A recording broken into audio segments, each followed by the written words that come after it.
So here's what most people don't understand about that whole spiel about the woman being asked who would she rather be, alone in a forest with a bear or a man, and women picking the bear most of the time.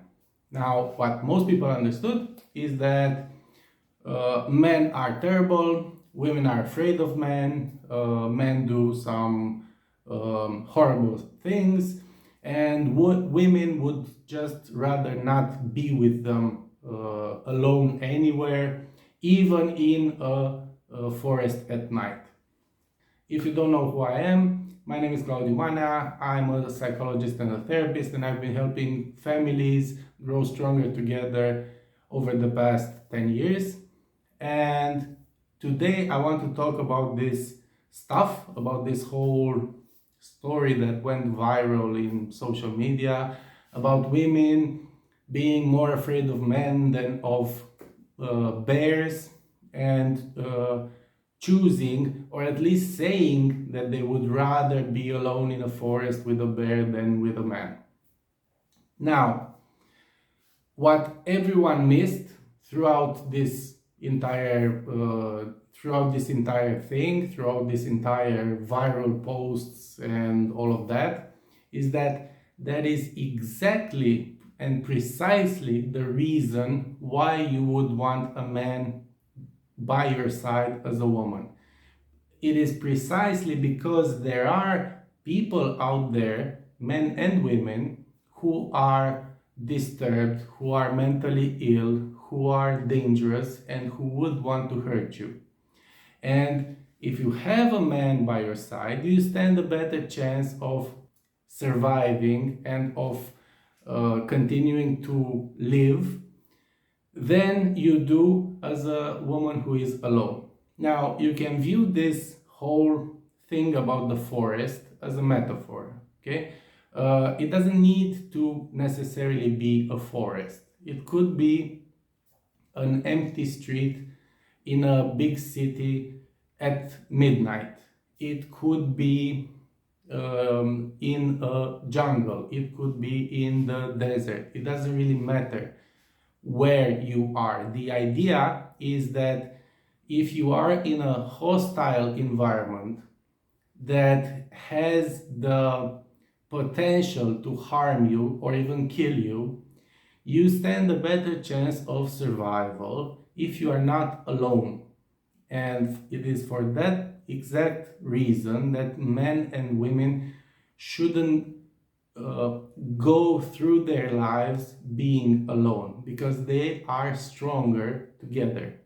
Now, you might say that, well, but my man wouldn't be able to fight off a bear, or even wouldn't be able to fight off a drunk that came up to me at night, and so on. Yeah, and even though you may be right, though I would tend to disagree with that, but let's say that you are right.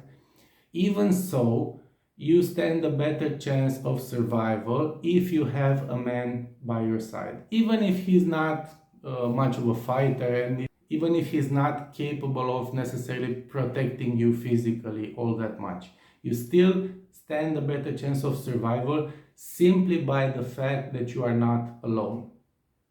But most people did not get this and did not draw this conclusion from that story. What they drew the conclusion is that men are crap, women are afraid of men, and therefore women would rather pick the bear. And that is because society has become very feminized. And what the feminization of society does is that it leads people to be drawn and to be ruled by their emotions. If you look at social media, the algorithms on which social media is built, and the algorithms for virality are all based on emotions.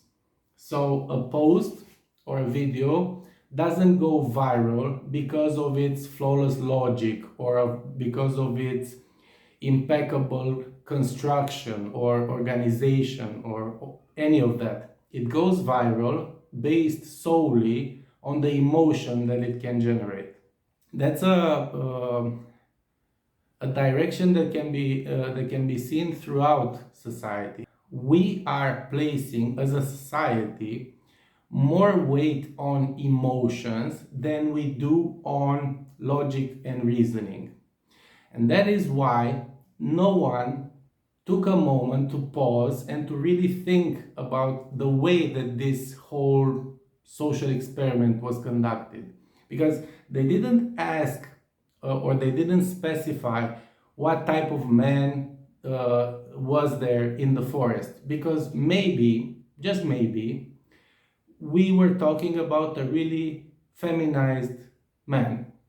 What if that woman could have been left alone in a forest with a man who was afraid of breaking a nail if he would do anything physical? Would she still have chosen the bear in that situation? Or what if the bear was a man-eating grizzly who had already eaten a couple of hitchhikers previously that week, and was sort of in the mood for a little bit more? Would she still have chosen the bear? But like I said, all of that doesn't matter.